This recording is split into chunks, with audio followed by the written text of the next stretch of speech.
Welcome to Samba Samba. Enjoy the video.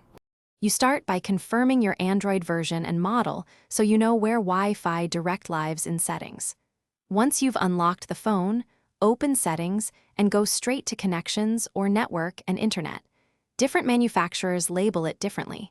You're looking for Wi-Fi or Advanced Connection settings. Make sure Bluetooth is off to avoid confusion. Then tap Wi-Fi to reveal additional menus.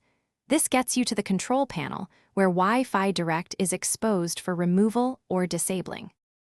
Now, open the Wi-Fi menu and tap the three-dot menu or Advanced Settings.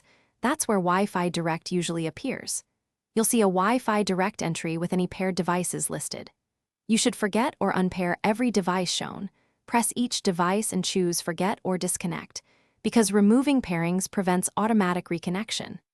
If there's a toggle for Wi-Fi Direct, switch it off. Otherwise, remove associations and exit. This step ensures the system no longer advertises or accepts Wi-Fi Direct connections.